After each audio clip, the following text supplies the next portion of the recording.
It's been 6 months since I bought a pair of the Galaxy Buds 3 Pro, and while they look like what would happen if the AirPods and Cybertruck had a baby, looks and obvious comparisons to the AirPods Pro aside, 6 months later, did these just turn out to be a decent set of buds overshadowed by wonky looks?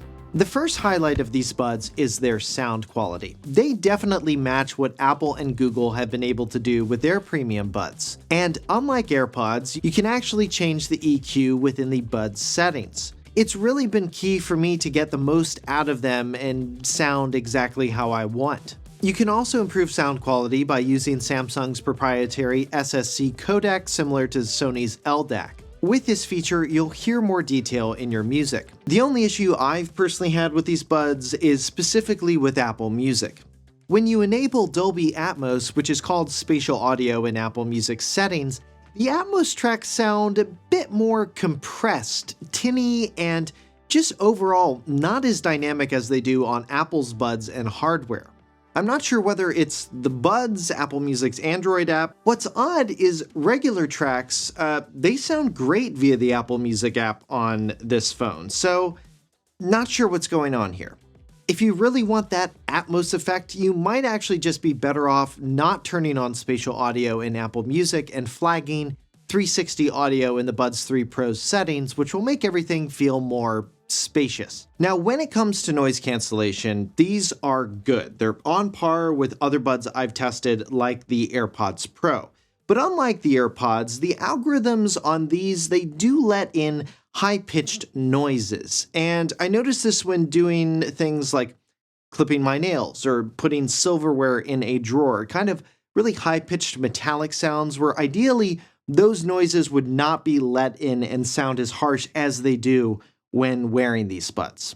Also, like other earbuds with this design, they don't have great passive noise cancellation like my Sony buds do with their more in-ear design and foam tips. Those buds are much better for tasks with loud noises, like cooking and cleaning in my experience. Though I will say the Buds 3 Pro's noise cancellation is definitely a step up from where the Buds 2 Pro's was. One new feature that's worked surprisingly well for me is voice controls. These are great for controlling playback with just your voice by saying specific phrases like stop music. Play music. Another standout feature is Auracast support. You can connect multiple pairs of buds to a TV or phone that support this feature, and these are one of the only buds I've tested so far that supports this new Bluetooth technology. Transparency mode is another highlight. The audio quality is excellent. It's one of the best out of any set of buds I've used. I'd say it's neck and neck with where Apple is. And when you have it on, it's pretty convincing, actually. You'll forget that you're wearing them. Unless you talk a lot with your voice, that's where you'll still notice that, oh, right, I've got buds in. For advanced audio quality options, you've got ultra high quality, but you also have super wideband speech with 16 kilohertz bandwidth via phone calls. All right, and these are how the Buds 3 Pro sound using the wideband audio capability that they have.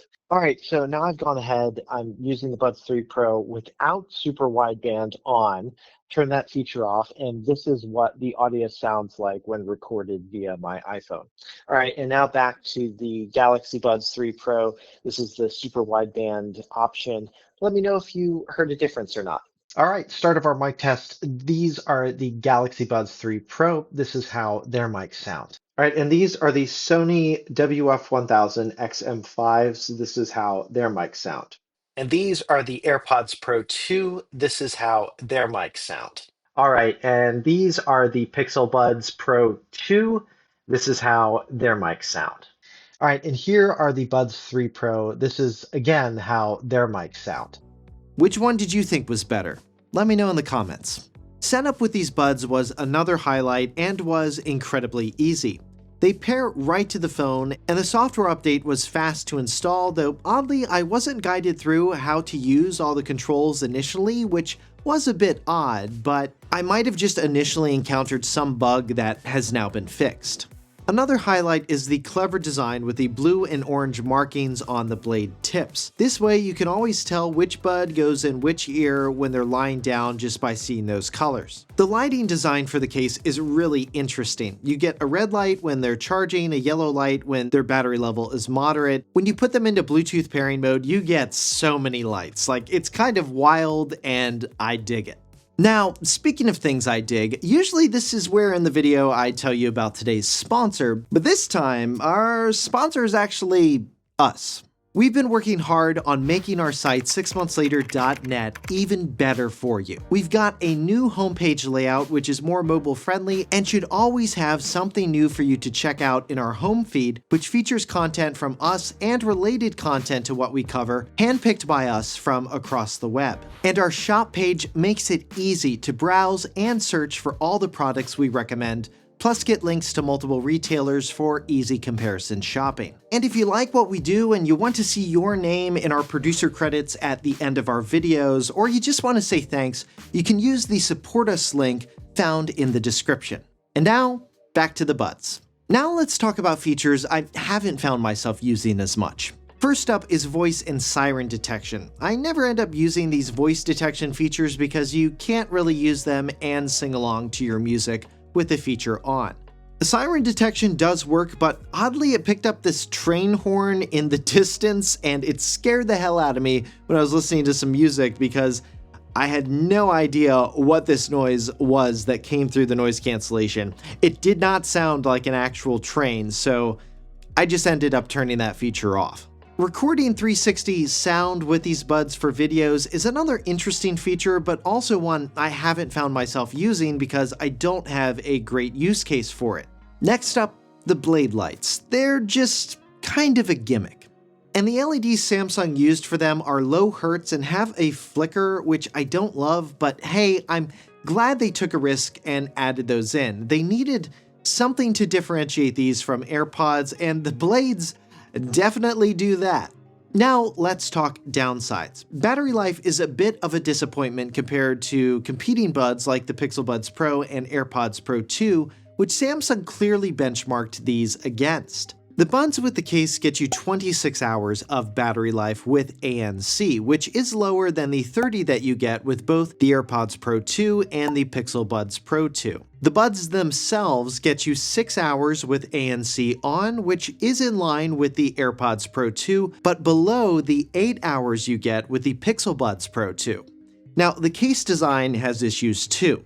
This is a nitpick, but the buds face the wrong direction in the case, so you have to flip them around every single time you want to put them in your ear, which is annoying. The silver finish does feel a bit cheap, like they painted on the finish instead of it actually feeling metallic. There's also no ultra-wideband chip to use for finding buds like Samsung uses for their smart trackers. They have a similar find feature to AirPods and other buds, but it's not as precise as what you'll get with the AirPods Pro, for example, which I've compared the Buds 3 Pro in another video, and I'll leave that link in the description.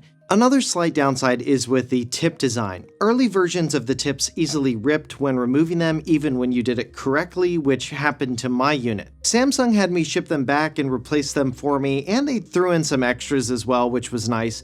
And if you're coming from the AirPods, it's important to note the way you take off Samsung's tips is slightly different. You pull the outside part inside out first, then pull on the base to remove it. If you try to use your fingernail like you do with the AirPods Pro, that's likely going to cause the Buds 3 Pro tips to tear. For repairability and upgradability, I do wish we had a set of buds that at least had replaceable batteries, so they didn't have an inherent shelf life that was dictated just by the batteries, but alas, these do not. They do have a trade-in program and recycling program at least. Samsung is one of the only companies I know that will actually let you trade in earbuds for a discount on a new pair, which is pretty awesome. Another downside is Bixby. It's still the default assistant for voice wake-up, even though Gemini is now the default assistant in Samsung's One UI 7.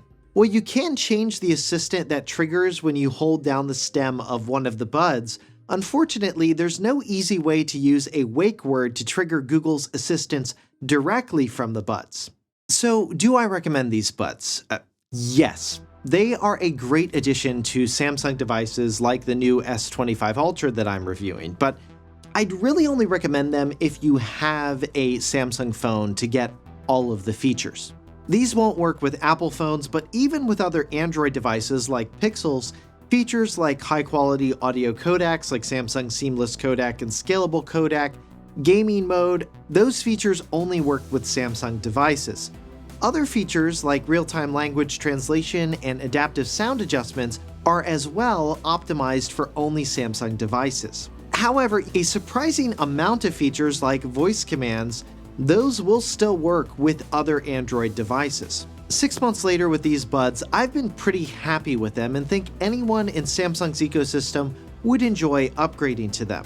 They've been overall comfortable and provide excellent noise cancellation overall for a set of buds. Though they're not the best I've ever used, but for things like blocking out city noise or the airplane cabin noise, they'll definitely do the job for those tasks. Samsung definitely did take some wild aesthetic swings with the case design and the blade lights, so overall the form factor is similar to the AirPods, but not the entire thing. If you're looking for a pair of buds and have a Samsung phone, I think you'll be pretty happy with the Buds 3 Pro, but maybe don't pay full price. The Galaxy Buds 3 Pro retails for $249 US, but you can often find them on sale for much less, which is why I personally wouldn't pay full price for them. If you want even better noise cancellation and don't mind spending close to $250 US, that's where I'd personally go for Sony's buds, which are still the everyday buds I use for tasks like cooking and cleaning, where there are more loud, sudden background noises. I've left purchase links for the Buds 3 Pro and all of the other products I mentioned in this video in our 6monthslater.net blog post, which you can get to via the description. And if you want to see more of my upcoming reviews on products like the new S25 Ultra, make sure you subscribe to the channel. And you can click here to get to all of my current Samsung reviews. And then for comparisons between these buds and other buds like the AirPods Pro 2, you can click here to get to those.